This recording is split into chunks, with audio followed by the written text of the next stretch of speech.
Man, Steph, you had me. And then all of a sudden you had to mention the authority. Took me right out. But thanks to Triple H, right back in there.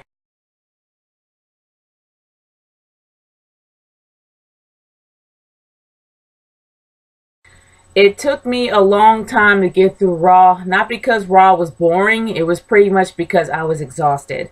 But I will say that there were some parts of Raw that really did impress me, hence why I'm actually doing a review of this. I will say that they did talk about a lot of things that happened on Hell in a Cell this previous Sunday, the Sunday just passed, and they didn't do that bad of a job. There were some things in there that kind of make me feel that they really need to take them out. For example, there's really no reason to have Kane there anymore. Kane really doesn't have a purpose in the authority. It seems like he's trying to make his way relevant by having random fights with Dolph Ziggler or anyone that gets in the authority's way. Now I know that the authority in the segment towards the middle of the night had a confrontation or a conversation with John Cena. Just like I said in my intro, Stephanie, everything that she said was pretty much relevant. John Cena supposedly be doing everything for these fans, but these fans are quick to turn on him just like that. We all know how fickle the WWE universe is. And honestly, doing things for the fans, okay, more power to you if that works for you. But Stephanie is like, these guys, they will turn on you in a drop of a dime. Well, then when she mentioned join the authority, I'm like, crap, you just had me. It felt like life imitating art. Like, everything that Stephanie said was on point. So did Triple H. And we all know, well, it's a possibility that there had been some confrontation behind the scenes of having John Cena go heel. I don't want John Cena to go full-fledged 100% heel. Him just being a heel out of frustration would probably be a better way to go. And I think they have been fighting him on this, of him going heel. And obviously he does not want to because he thinks it's going to affect who he is. Honestly, he has every reason to go heel. And it would make him more human if he did. I'm all for John Cena going heel for the reason that he has emotions and he's not a freaking machine. And that he's not going to go in as superhero every time. He has feelings like every human being. And I would prefer him to go heel because that will show how human he is.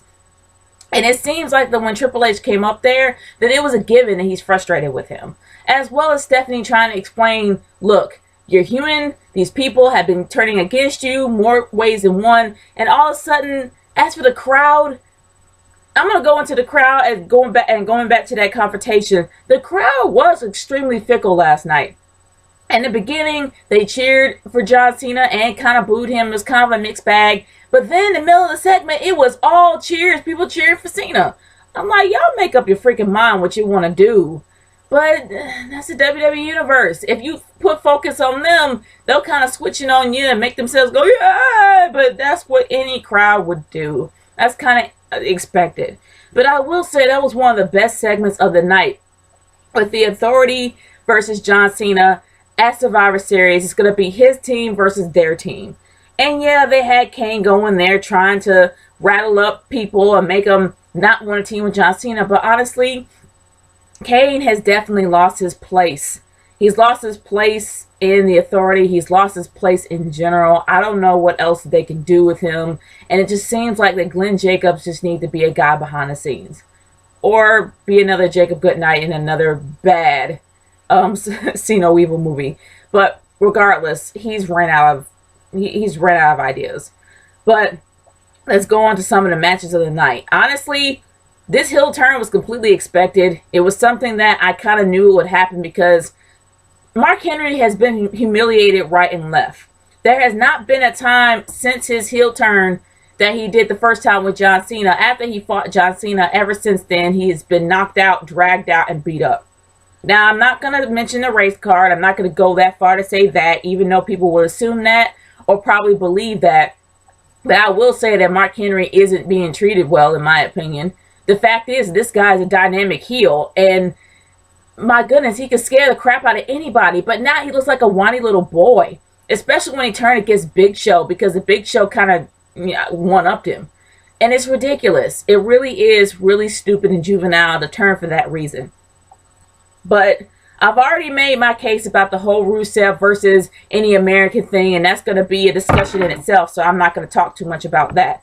But I will say that Mark Henry isn't treated the way I believe that he should be. He's kind of disrespected right and left. The guy tapped out twice to Rusev.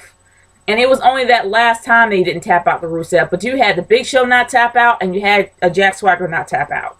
Come on now. Really?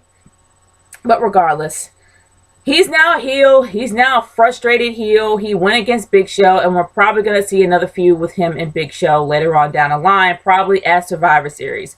I don't mind that, but we all know that Mark Henry isn't going to win. He's going to lose badly. Now, I guess I could talk about the Divas. I really don't care much about them because the feud is just... It's not the fact that the Bellas put on a bad match last night. And I'm just going to go into saying that. They put on a really great match. It was just the feud that kind of sucked me out of it. I wasn't all that convinced that they were angry at each other. If they made up for whatever happened on Total Divas. And that's also another thing. After watching Total Divas, you kind of understand why Nikki does not like Brie. But the thing is that when you go from a show that has been taped months in advance and they probably have made up since then, it's awkward for them to go into a feud after they made up. That's all I'm saying. And I'd rather them not go off the show, but go off something else. Seriously, they go off personal traumas all the time, and not that I'm all keen for that. I'm more keen for originality, but regardless, it just doesn't make any sense. It's very awkward. But seeing Brie Bella pretty much be a slave to Nikki Bella is somewhat satisfying, especially seeing Nikki's match with Naomi. And in a way, it's kind of satisfying to actually see Brie be put in her place, because she's always the one that is more dominant. She's a more dominant twin, and it's just kind of interesting to actually see the more dominant twin being the slave for once. Seriously, or just being the submissive one for once. I guess it's a better way of saying it. But yeah, it is kind of cool to actually see that. But honestly, I really didn't care much for Paige and AJ Lee's feud, which is sad. It shows how much worth the Divas belt actually has when Nikki Bella and Brie Bella actually has a better performance and is number one.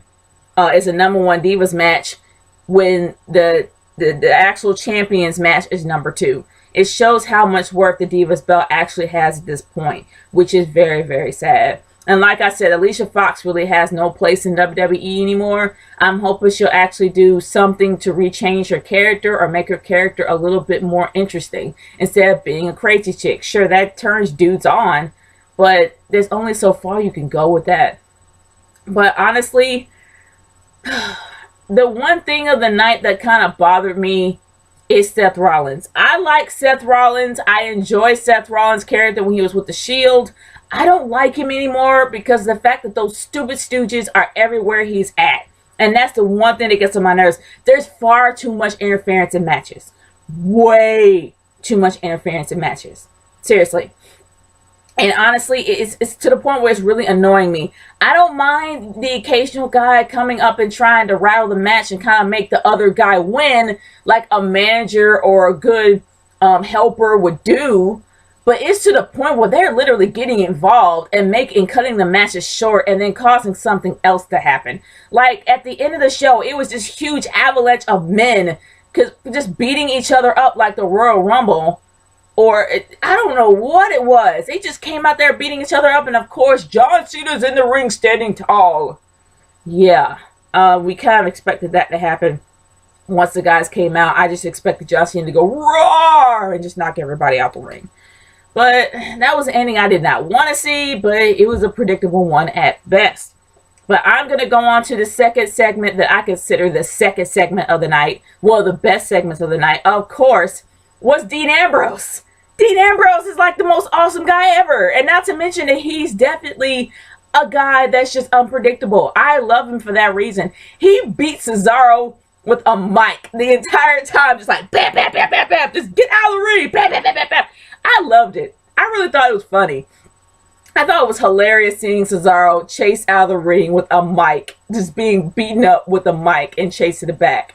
And he was just calling out Bray Wyatt. But what made it really interesting for this whole segment or match or whatever it was the fact that Bray Wyatt was pretty much saying that they're one and the same. They kind of are. but in a way that Bray Wyatt is not trying to make him join anything. Bray Wyatt is trying to be the only crazy guy there. Like he both know that they have the same personality. He knows that they both have the same, I guess, likes and dislikes. The fact that there are certain things that make him really happy, like he said that he enjoyed going to hell and he loved every bit of it. The same thing with Bray Wyatt. They have similarities, and when you see your own twin or you see your own reflection in the mirror, a part of you wants to take that reflection out. And I think that that's what Bray Wyatt is trying to do. He's trying to be the only man standing. So honestly, that's going to be an interesting feud in itself. And his little promo that he had up on the screen was very interesting. And I like the way they changed things around, because before you actually showed not Luke Harper, but you actually showed Eric Rowan having the sheet mask on his face, and how they changed from Eric Rowan to just Bray Wyatt screaming. I thought that was cool. I thought that was an interesting change, and it was amazing. And not to mention the fact that it really did work. These guys are both unpredictable. These guys are both insane. These guys are both psychotic heels. I guess you could probably consider Dean Ambrose to become a psychotic heel, but he's not really psychotic. Well, Bray Wyatt is more of a psychotic heel than Dean Ambrose. Dean Ambrose is kind of like a lunatic fringe. Yeah, I would say lunatic fringe is pretty much something that kind of, works with him. And he's kind of off his rocker, but he's somewhat sane. And he kind of knows exactly what he wants, while Bray Wyatt is just out there. And they both have similarities that bring them both together. But I will say that seeing this feud happen is something that's going to make me extremely excited for the next pay-per-view. I'm hoping they won't screw it up. But my overall thoughts of Raw is this, guys.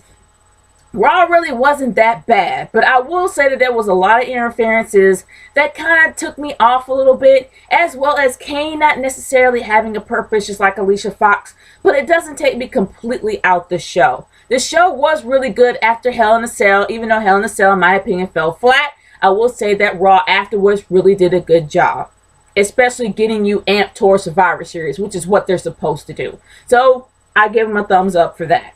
Guys, I want to hear your own thoughts about this past Raw. Leave a comment in the comment section below, or send a video response to how you personally feel about this past Raw and what you think about it, and whether or not you think it's actually pushing forward well towards the Survivor Series. It's Nate Girl 30 signing off. Peace out.